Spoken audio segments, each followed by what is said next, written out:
one, we put up the first 2 greenhouses, and then this year are putting up the second 2. And our primary purpose of the greenhouses is so that we can have vegetables all year round in the market, and then also so we can extend our growing season and start our transplants in the greenhouses and be able to just utilize that tool and technology. All the vegetables, huh? Yeah, this is our most mature greenhouse of the season. We have cucumbers, lots of different lettuces, carrots, radishes, beet. Yeah, those cukes are coming on. So you guys harvest from here and then sell them in the market directly? Yes, and then we also have the pick your own experience, so people can come out and harvest in the greenhouses as well. I love the trellises you guys have. Somebody knows trellises to do them this way. Yeah. Because it lets you put a lot more food in here. Exactly, yeah, use that vertical space. Yeah. How do people know when to pick them? So, out in the fields, I have signs that we put in front of all of the different crops, so you can describing what it needs to look like and how you harvest and how to store it. In here, I don't have enough space to be able to do that with everything because we do such a small amount versus out in the fields.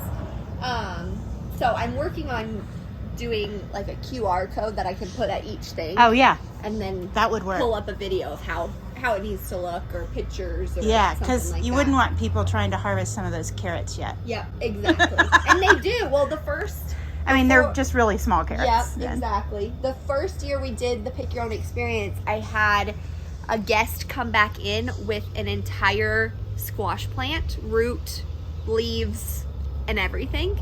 And that's when I'm like, I need to have signs that describe how to do it because it's and what to pick off and what to leave to continue growing. Yep, exactly. And it makes sense because most people go to the grocery store and it's just ready to go for them. Yep. So it makes sense that needed to be explained, but it was a learning experience our first year for sure. And they're busy planting into. Yes, they're planting strawberries right now. Oh, yum. Yeah. Yep. That's one of our most popular crops, and usually by this time we have strawberries already. But because of the late winter and because we're planting a new crop, we're a little bit further behind than usual. So of course the first day that it was warm out, I've got 15 emails and numerous calls saying, can I pick strawberries yet? And then you have the educational conversation about seasons. Yeah, it's hard. And the thing is they see on social media folks may be picking in other places, like my nieces are in North Carolina. Yeah, and California there's which pretty with the black plastic. It is. Gorgeous. Keep that moisture in there. Yep, exactly. So what all do you have for the U-Pick?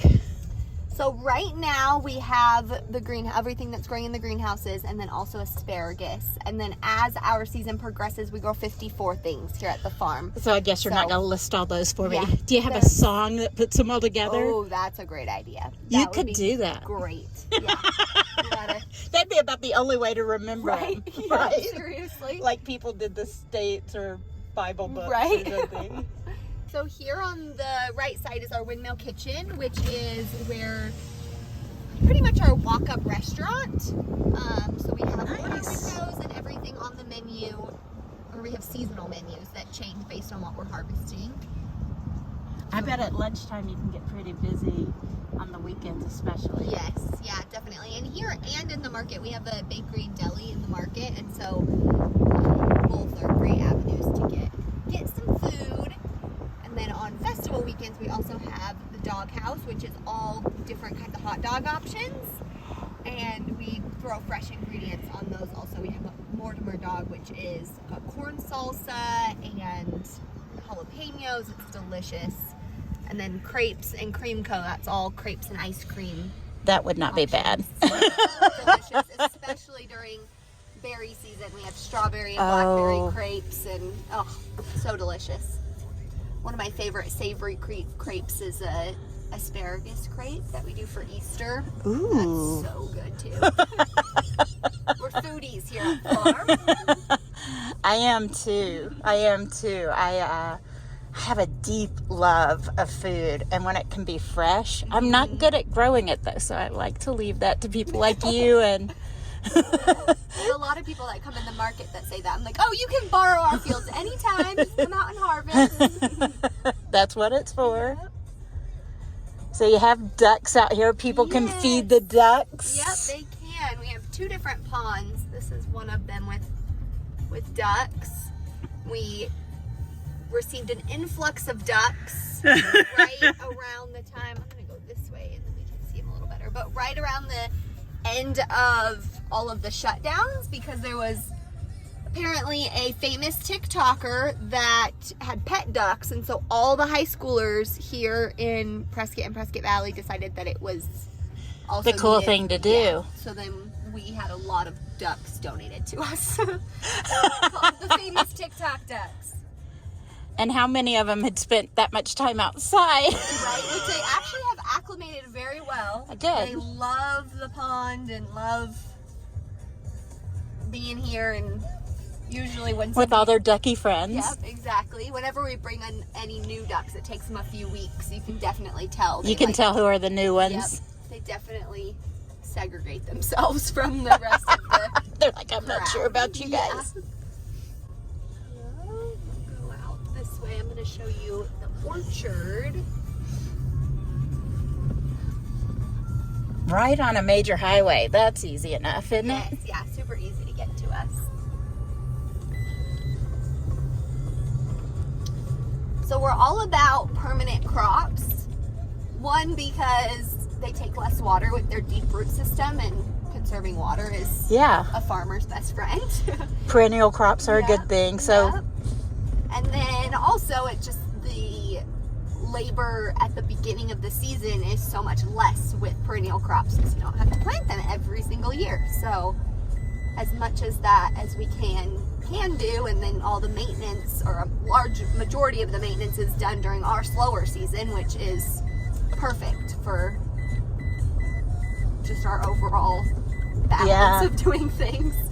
So we planted a peach and apple orchard now 3 years ago. So it takes about 3 years for a tree to become productive enough that it's worth having people come up. Yep. Yeah, and I believe they were 5 years old when we put them in, so they're already slightly established.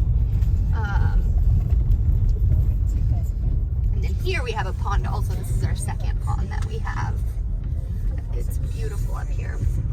And the mayor of Dewey Humboldt came to us and said, this is such an eyesore in our community. They're trying to develop, but in the meantime, there's weeds taller than our tractors and buildings falling down, and it just was really an ugly sight. And he introduced himself telling us this story and wanted to meet with us here with the property owners and see if we would be willing to maintain the land and have a long-term lease with the idea that it wouldn't be an eyesore in the middle of town. And so at our ranch, which is 15 miles down the road, we had been doing a lot of agritourism there and inviting schools to come and do a day on the ranch and learn about livestock, and we'd have our 4-H steers come out, and kids get to pet them and interact with them. So when we came here, we said, well, of course we can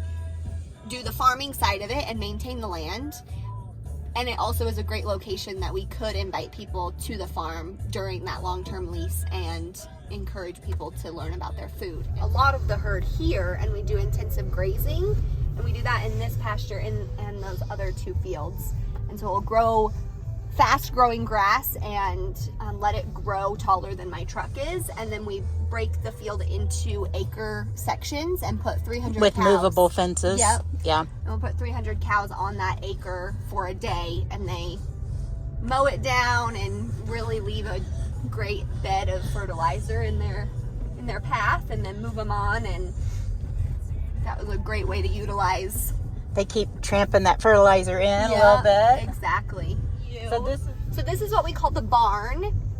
It's a 3-sided hay barn that we've converted into a wedding venue, and this is where we have our Friday night barn dances every week with live bands and bar food. Every week? Yes, every week. Definitely beautiful shade and all for the receptions and hanging out outside. Oh, wow. I can see why you guys use this every week. Yeah, isn't it beautiful? It's absolutely beautiful. Are they all cottonwoods? They are, yep. Looking back at pictures, we estimate they're about 100 years old. Wow.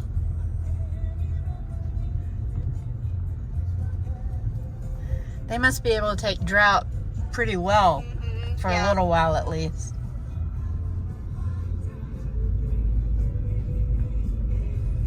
It is interesting though that almost all of them are either on the side of the river or on the side of a field. So they definitely do take some of that water from runoff of those two. However, they still, I mean, we don't water them anything more than that. Yeah. So the last thing I wanted to show you is our blackberries. Yeah, we have 2 fields. One of them's over by the barn. And then this is our more permanent or older field.